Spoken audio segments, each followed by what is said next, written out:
Hi, it's Mark Bernard here with the Bernard Institute for Cybersecurity Excellence, and I'm here to talk about cybersecurity quality management system operational integration by using ISO 27001. This is probably a subject that I'm guessing a lot of people actually really completely understand and have no need for this video at all. But I'm making this video because there are some people who need a little extra coaching, who might be new to cybersecurity, and they might need this advice. So let me show you how ISO 27001 works. First of all, we're going to be talking about the kinds of problems that we're trying to solve by using a framework. So, three big problems. One of them starts with the uh, the rapid change that's happening right now. Threat attack agents are using more sophisticated technology. They're even using artificial intelligence now, and pretty soon quantum computing will be available. And so the speed of the attacks will increase dramatically. Also, the capabilities to crack encryption, as you know, that all the encryption that we have today can easily be cracked in a few seconds with the quantum computer. So there's lots of threats that are coming that are going to be much worse than we've already experienced, including ransomware. Although it's been a nuisance, it's only affected organizations who haven't taken good care of their privileged management accounts. So that's the key is, of course, with ransomware. Anyway, let's talk about the rapid change that's happening. Okay, the sophistication of attacks that are happening. That's a problem. We need a way to fix that. The way to fix that is by adopting a framework where everybody knows their roles and responsibilities. They know who's responsible for doing incident management or business continuity, who's responsible for the assets, who are the stakeholders, who holds the budgets and the resources. We all work together and we protect the organization basically, but you need a framework to organize people. Let's talk about the next one. Okay, so the next problem that we're solving is the investment challenge. So right now, a lot of CFOs, if you talk to them, and CEOs, you talk to them about purchasing cybersecurity products, they probably get their eyes glassed over because cybersecurity has been looked at as sort of a black hole. If you pardon the expression, the black holes that we have in space that consume everything, all masses, all atoms around it. Well, that's kind of how cybersecurity feels to the CFO. So we want to fix that. We want to follow the approach that all the other business leaders on the executive team are following. This is how you get their respect and get accepted into the executive committee if you're a CISO. Okay.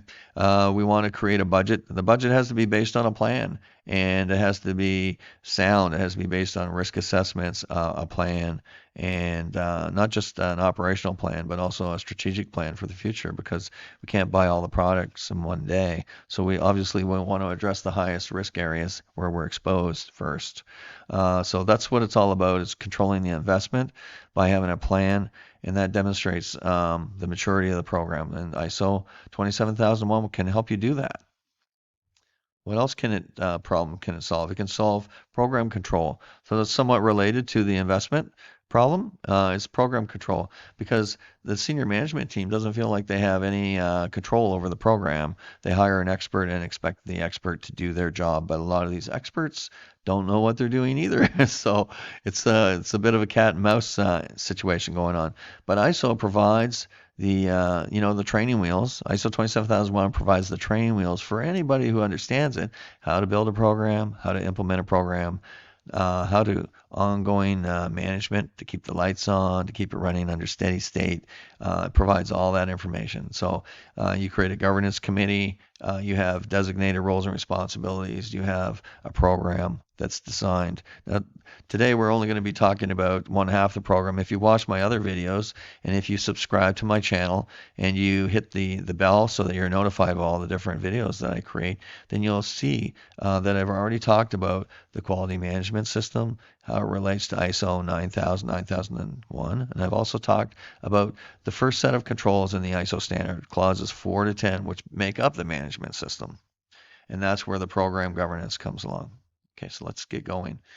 Um, Next, we're going to talk about this is a matrix. This is a summary of all the controls in ISO 27001 and the latest version 2022. Okay, so we have the management system, which I was talking about. It has 165 control points.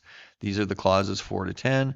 These are the number of controls that apply to each of these areas. So context of the organization has 10, leadership has 20, planning has 48, because planning is so important, like I was just talking about. Support, also very important, 31. Operations, a lot of times people read these and they don't understand what they mean. Performance evaluation, improvement. If you read the Plan, Do, Check, Act video, watch it, pardon me, or read the transcript, you'll see what I'm talking about when I talk about this management system, and also in the other video called management system, quality management system. Today we're talking about this part here. This is the Annex A part, clauses 5, 6, 7, and 8. And you can see it talks about organizational controls. There's 37 control points. People controls, physical controls, 8 and 14 respectively, and technology controls, 34, for a total of 93. Now it looks like the number went down because the last version, the 2013 version, actually had 113 controls in Annex A. But after close analysis, what I've discovered is that they've actually have the same number of controls, plus they've added to those controls. What they've done is they've collapsed the controls. I think they might have deleted one, but they've added about 12 on top of the 113. So there's more actually. It's just the number is deceiving because they've taken like 3 controls in one area and they've collapsed it into one. So that's the way they've done that. Just a little insider information. 258 controls looks like a lot, but we found an easy way to solve this problem, to streamline it, because complexity, as you know, is evil, and complexity can make a cybersecurity program fail. Okay, so some of the key points here are the executive team and board of directors, they want a solution that is doable, and no surprises, by the way. Okay, so that's really important. This program is proven. It's been around for a long time. It was created in 1995 by the UK government when they had a problem with the supply chain and how they handled the government information. So they fixed that problem, and you don't hear of many breaches in the UK government anymore. So it's working. In the meantime, ISO, the International Standards Organization, saw what the UK government did, and they said, oh, that's a good idea. Let's adopt that. So they adopted it, and they changed the name. So over here it was BS 7799, and here it became 2701, and there's a whole family of controls, actually. It's adopted now because it was harmonized with 9000 and 9001 quality management framework. It's been adopted by 39 industries.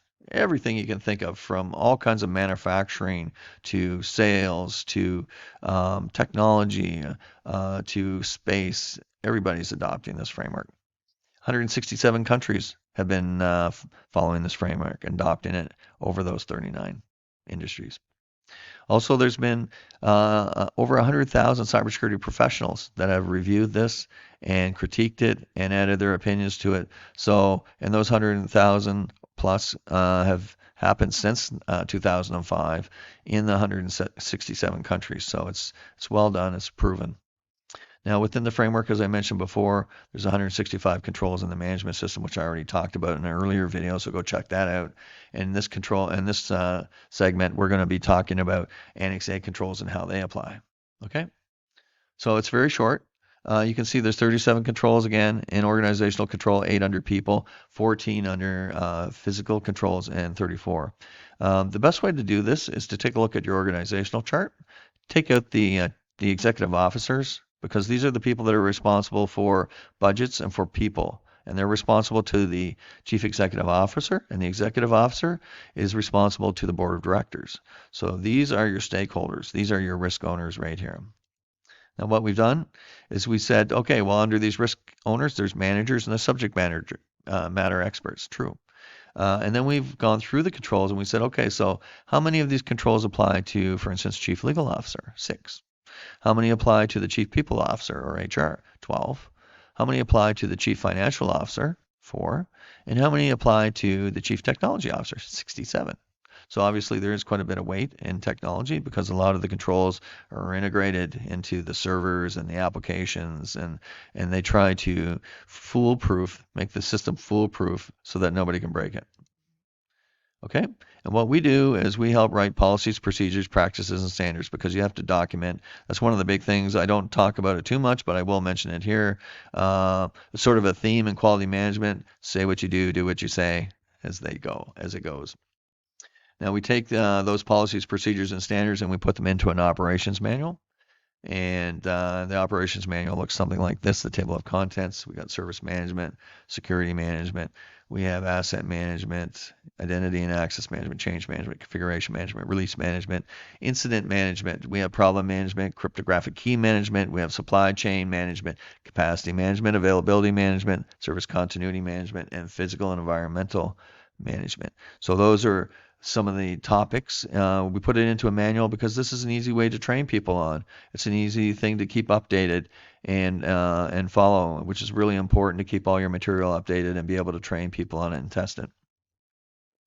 Okay, providing an overarching review of the whole program, of course, is the governance committee made up of these officers.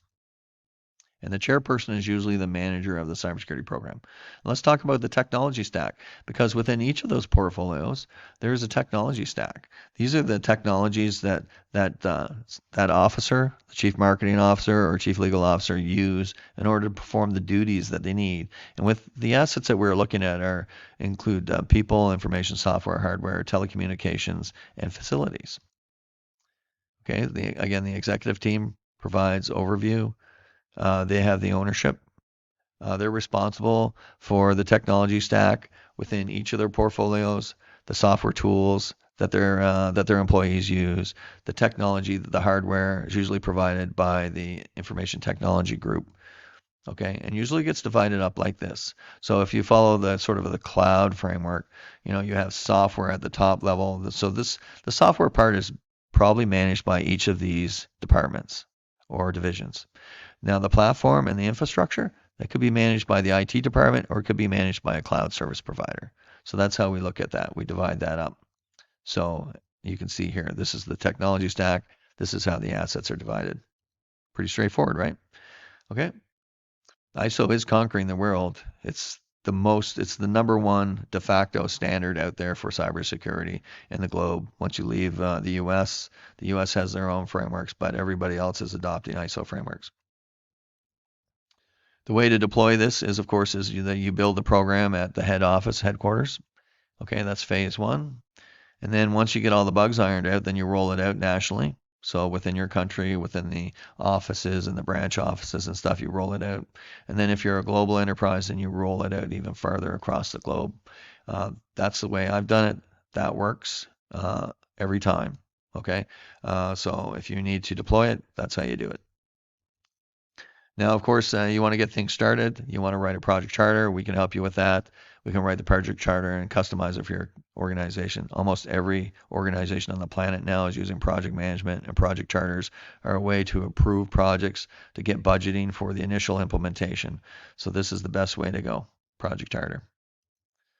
Now, if you have any questions, you enjoyed this video and this presentation, please feel free to subscribe, share the video, and don't forget to hit the bell so that when we make updates on our channel, that you will be updated with that information. You can also contact us at info@bernard-institute.com.